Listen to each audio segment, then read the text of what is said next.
ஓம் சாய்ராம். என் அன்பு செல்லமே, என்னுடைய அழகான தங்கமே, ஒவ்வொரு நிமிஷமும் உன்னுடைய வாழ்க்கையில் ஏகப்பட்ட கஷ்டங்கள் நடந்து கொண்டுதான் இருக்கிறது. எதுவுமே உன்னுடைய வாழ்க்கையில் இப்பொழுதெல்லாம் சரியே இல்லை. பயம் பயம் என்ற ஒரு வார்த்தையால் நிரம்பி இருக்கிறது. இதையெல்லாம் பார்க்கும் பொழுது உனக்கு தோன்றுவது, ஏன் நமக்கு மட்டும் தெய்வம் இந்த மாதிரி நரகம் போல ஒரு வாழ்க்கையை கொடுத்தது? நாம் ஏதேதோ நினைத்தோமே, என்னென்ன விஷயமோ நினைத்தோமே, ஆனால் தெய்வம் ஏன் நமக்கு எந்த ஒரு உதவியையும் செய்யவில்லை? தெய்வம் நம் பக்கம்தான் இருக்கிறதா, நமக்கான உதவிகளை தான் செய்கிறதா என்று அதிகமான குழப்பங்களை குழம்பிதான் நீ தவிக்கிறாய். உன்னுடைய மனநிலைமையில் யாராக இருந்தாலும் இதே மாதிரி தான் யோசிப்பார்கள். ஒவ்வொரு விஷயத்தையும் இப்படித்தான் யோசிப்பார்கள். முக்கியமாக சொல்ல வேண்டும் என்றால் ஒன்றே ஒன்றுதான். நீ ஒரு விஷயத்தை யோசிக்கிறாய், அது எவ்வளவு கஷ்டம் வந்தாலும் சரியாக யோசிக்கிறாய். அதுவே உன்னுடைய இடத்தில் வேறு யாராவது இருந்தால் தேவையே இல்லாமல் சில விஷயத்தை யோசிப்பார்கள். முக்கியமாக என்ன தெரியுமா தங்கமே, என்னடா இது இப்படி ஆயிடுச்சு, என்னடா இது இந்த மாதிரியான விஷயமெல்லாம் நடந்துருச்சு அப்படின்னு யோசிச்சு யோசிச்சு யோசிச்சு மனசை விட்டுருவாங்க. ஆனா இந்த இடத்துலதான் உன் வாழ்க்கையில இத்தனை விஷயமும் நடந்தும் நீ என்ன செஞ்ச? மனசை மட்டும் விடல. கஷ்டமெல்லாம் உன் மனசுக்குள்ள இருந்தாலும் என்ன பண்ணனா, மனசை விடாம எல்லாமே சரியாகும், எல்லாம் சரியாகும்னு எல்லா விஷயத்தையுமே பார்த்து பார்த்து பார்த்து தான் செஞ்சேன். சரியா? உன்னுடைய வாழ்க்கையில் நீ மிக மிக மிக பெரிய ஒரு விஷயத்தை தான் செய்து கொண்டு இருக்கிறாய். உன்னுடைய நிலைமையில் யார் இருந்தாலும் சோர்ந்து விடுவார்கள். ஆனால் நீ சோர்ந்து போகவில்லை, தெளிவாகத்தான் இருக்கிறாய். ஆனால் இன்று மிக மிக அற்புதமான நாள். உன்னுடைய வீட்டை தேடி உன்னுடைய வாழ்க்கையில் இருக்கும் அனைத்து பிரச்சனைகளை முடித்து வைத்து உனக்கு ஒரு இன்பமான ஒரு விஷயத்தை சொல்லிக் கொடுத்து வாழ வைக்கலாம் என்றே வந்திருக்கிறேன். என்னுடைய பிள்ளைக்கு நான் தான் சொல்லித்தர வேண்டும். வேறு யார் சொல்லித்தர வேண்டும்? நீயே சொல் பார்க்கலாம். என்னுடைய பிள்ளைக்கு நான் தான் சொல்லித்தர வேண்டும்.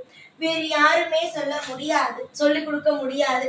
எல்லா நேரத்திலையும் என்னுடைய பிள்ளை அற்புதமாகவும் அதிசயமாகவும் எல்லாருக்கும் மத்தியிலும் தலை குனிந்து என்னுடைய பிள்ளை தலை நிமிர்ந்து வாழ வேண்டும் என்று நான் நினைக்கதான் செய்வேன். ஏன்னா எல்லார் மத்தியிலும் அசிங்கப்பட்டுட்டேன். அசிங்கப்பட விடாம உன்னுடைய வாழ்க்கையில உன்னை அற்புதமான ஒரு வாழ்க்கையோட வாழதான் வைப்பேன். எதற்கு கலங்கிக்கிட்டு, எதற்கு தேவையில்லாம அழுதுட்டு, எதற்காக ஒவ்வொரு நிமிஷமும் உன்னுடைய வாழ்க்கையில நொந்து போயிட்டு இருக்க? புரிகிறதா? யோசித்துப்பார்.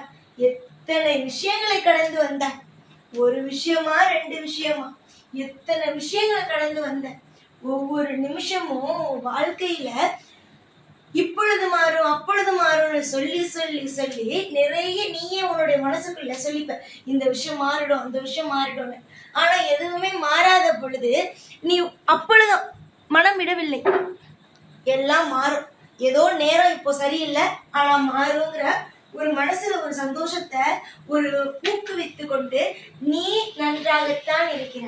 அந்த ஒரு தைரியம் தான் இந்த நிமிஷம் வரைக்கும் உன்னை ஒரு சந்தோஷமாக வாழ வைத்திருக்கிறது. அதாவது எதுவுமே இல்லை என்றாலும் எல்லாம் கடந்து போகும், எல்லாம் சரியாகும் என்று ஒரு நிலைமைக்கு உன்னை வைத்திருக்கிறது. பல பேர் உன்னை விட்டு போயிருக்கலாம், உன்னுடைய வாழ்க்கையில் பல துரோகங்களை செய்திருக்கலாம், எல்லோரும் நல்லவர்கள் என்று நீ ஏமாந்திருக்கிறாய். எல்லாமே சமீப காலத்தில் உனக்கு எல்லாமே நடந்தது. எதுவுமே நடக்கவில்லை, எதுவுமே செய்யவில்லை என்றெல்லாம் சொல்லவே முடியாது. எல்லாமே நடந்துச்சு உன் வாழ்க்கையில. ஆனாலும் நீ தளராம இருப்பதினால்தான் நான் பேசுவதை கேட்கிறாய், நான் சொல்வதை கேட்கிறாய். இப்பொழுது நீ உன் குடும்பத்தோடு இருக்கிறாய். உன்னுடைய மனதிலும் அதிகமான தவறான எண்ணங்கள் வந்தது. இந்த உலகத்துல வாழ்றதுக்கு பேசாம அமைதியாவா இருந்துடலாமே அப்படின்னு. ஆனா நீதான் உன்னுடைய குடும்பத்துல முக்கியமான ஆளுன்னு தெரிஞ்சு எல்லா விஷயத்தையும் சரியாக செய்த. புரிகிறதாம்மா? உன்னுடைய வாழ்க்கையில் ஒவ்வொரு கட்டத்திலேயும் நான் இருக்கிறேன், ஒவ்வொரு விஷயத்திலேயும் நான் இருக்கிறேன். எல்லா விஷயத்திலேயும் நான் இருந்து உன்னை வாழ வச்சு ஒவ்வொரு இடத்திலும் நிமிர்த்த தான் போறேன். பிரச்சனைகள் தலைக்கு மேல் இருந்தாலும் அந்த தலைக்கு மேல் ஓடும் பிரச்சனையை காப்பாற்றி ஒவ்வொரு இடத்திலும் உன்னை சிரிக்க வைக்க இந்த சாயால் மட்டுமே தான் முடியும். எது வேண்டுமானாலும் நீ யோசி. சாய் இந்த நேரம் நமக்கு உதவி செய்யவில்லை, அந்த நேரம் உதவி செய்யவில்லை என்று நீ எவ்வளவுதான் யோசித்தாலும் சாயாகிய நான் உனக்கான ஒவ்வொன்றையும் செய்து கொண்டு தான் இருக்கிறேன். உனக்கான ஒவ்வொன்றையும் உன்னுடைய வாழ்க்கையில் நடத்தி கொண்டு தான் இருக்கிறேன். கவலைகள் என்பது வேண்டாம், குப்பையில் போட்டுவிட்டு அமைதியான ஒரு வாழ்க்கையை வாழுங்கள். அந்த அமைதியான வாழ்க்கையை நான் தருவேன். எல்லா நிமிஷத்திலேயும் உன்னுடைய வாழ்க்கையில நான் இருப்பேன். அது யாரு தான் என்னதான் சொன்னாலும் நீ எனக்கு ஒண்ணுமே செய்யல சாய், அதனால நீ கூட எல்லாம் இருக்க வேண்டாம் அப்படின்னாலும் உனக்காக நான் என்ன திட்டமெல்லாம் போட்டு வச்சிருக்கேனோ, நல்ல விஷயமெல்லாம் போட்டு வச்சிருக்கேனோ, பிரச்சனையெல்லாம் எடுக்கணும்னு நினைச்சேனோ அது எல்லாத்தையும் செஞ்சுட்டு தான் நவுருவேன். புரிகிறதா? நான் அவ்வளவு சீக்கிரமாக என்னுடைய பிள்ளைகள் என்னை நம்பி வந்து விட்டார்கள் என்றால் நான் அவர்களை விட்டு போகவே மாட்டேன். காரணம், என்னை நம்பி வந்தார்கள், மன உளைச்சலில் பேசுகிறார்கள் என்று நான் எடுத்துக்கொள்வேன். என்னுடைய பிள்ளையை எனக்கு புரிந்து கொள்ள தெரியும். என்னுடைய பிள்ளைகள் எப்பொழுதுமே என்னுடைய பிள்ளைகள் எப்பொழுதும் என்னோடு இருக்கிறார்கள். அவர்களுக்கு தேவையான ஒவ்வொன்றையும் நான் செய்கிறேன்.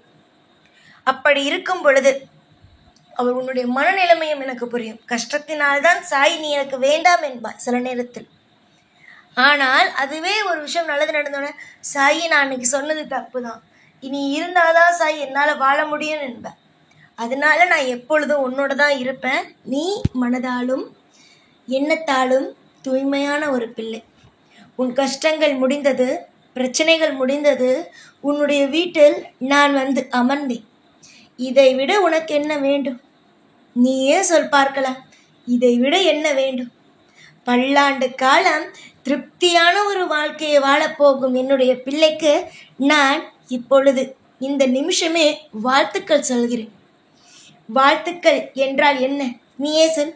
ஒரு விஷயம் நடக்க போவதற்கு முன்போ நடந்த பிறகோ சொல்வார்கள், ஐயோ நீ இந்த மாதிரி நல்ல விஷயம் பட்டியா, வாழ்த்துக்கள். உனக்கு இந்த விஷயம் நடந்துருச்சா, வாழ்த்துக்கள் அப்படிம்பாங்க. நான் நடக்கிறதுக்கு முன்பே வாழ்த்துக்கள் என்கின்றேன். அப்படி என்றால் நீ எதை எதிர்பார்த்து காத்து கொண்டு இருக்கிறாயோ அந்த விஷயம் உன் வாழ்க்கையில் நடக்கப் போகிறது என்றுதான் அர்த்தம். புரிகிறதா? புரிஞ்சதா? உன்னுடைய வாழ்க்கைக்கும் உன்னுடைய அனைத்து விஷயத்திற்கும் இந்த சாய் மட்டுமே பொறுப்பாவேன். இந்த சாய் மட்டுமே உன்னுடைய வாழ்க்கையில் எல்லா விஷயத்திலேயும் அற்புதத்தை நிகழ்த்துவேன். பல பேருக்கு உன்னுடைய வாழ்க்கையில் நீ இவ்வளவு தைரியமாக இருந்து ஒவ்வொரு விஷயத்தையும் செஞ்சு உன்னை வாழ வைத்து கொண்டு இருக்கிறேன். தெய்வங்கள் உன்னை சூழ்ந்து இருப்பதினால்தான் எல்லா கஷ்டத்திலும் இருந்து நீ மீண்டு வருகிறாய். எந்த நிமிஷத்திலேயும் உன்னுடைய வாழ்க்கையை நீ விடவும் மாட்டாய். நான் உன்னுடைய வாழ்க்கையை கஷ்டப்படுத்தவும் மாட்டேன். நலமுடனும் வளமுடனும் எல்லா விதமான அற்புதங்களுடனும் நீ வாழத்தான் போகிறாய். நான் அதை பார்த்து கண் குளிர மனது குளிர குளிர சந்தோஷமாக நான் இருக்கத்தான் போகிறேன். நாளைக்கு நடப்பது உனக்கு தெரியாது, ஆனால் நாளைக்கு நடப்பது எனக்கு தெரிந்து உன் வாழ்க்கையை காப்பாற்றுவேன். சோர்ந்து போய் கிடைக்கிறாய், சோர்ந்து போகாதே அம்மா. உனக்கு தேவைப்படும் ஒவ்வொன்றும் இனிமேல் என்னிடமிருந்தே கிடைக்கும். ஏதாவது ஒரு பிரச்சனையோ ஏதாவது ஒரு விஷயம் நடக்கிறதோ எதுவாக இருந்தாலும் நீ என்னிடம் சொல்லலாம். உடனுக்கு உடனே உன்னுடைய வாழ்க்கையில் நாளுக்கு நாள் இன்பங்களும் நாளுக்கு நாள் உன்னுடைய வாழ்க்கையில் பல மாற்றங்களையும் நானே நிகழ்த்துவேன். எக்காரணம் கொண்டும் மனதளவில் உடைந்து விடாதே. நான் உன்னோடு இருந்து உன்னை சிரிக்க வைத்து ஒவ்வொரு சூழ்நிலையிலும் உன்னுடைய வாழ்க்கையை நீயே திரும்பி பார்க்கும் பொழுது, இத்தனை கஷ்டங்கள் பட்டோமா, இவ்வளவு கஷ்டத்திலும் இருந்து சாய் நம்மை காப்பாற்றி விட்டாரே, சாய் நம்மோடு தான் இருக்கிறார் என்று நீயே உணர்ந்து பல நாள் உன்னுடைய வாழ்க்கையை பார்த்து நம்முடைய வாழ்க்கை இது இப்படியெல்லாம் நடந்திருக்கே என்று சந்தோஷப்படும் அளவுக்கு உன்னுடைய வாழ்க்கையை நீ பார்த்து சந்தோஷப்படுவாய். அது நடக்கும். உனக்கு நிச்சயமாக உனக்கு அனைத்தும் நல்லதே செய்து உன்னை வாழ வைப்பேன். சந்தோஷமாகவும் சகல ஐஸ்வர்யங்களுடனும் எப்பொழுதும் இருங்கள். தோல்விகளை எப்பொழுதும் மறந்து விடுங்கள். நன்மைகள் மட்டுமே உங்களுக்கு நடக்கட்டும் என்று ஆசீர்வாதம் செய்கிறேன். எப்பொழுதும் உன் கூடவே இருப்பேன். இந்த சாய்நான். ஓம் சாய்ராம்.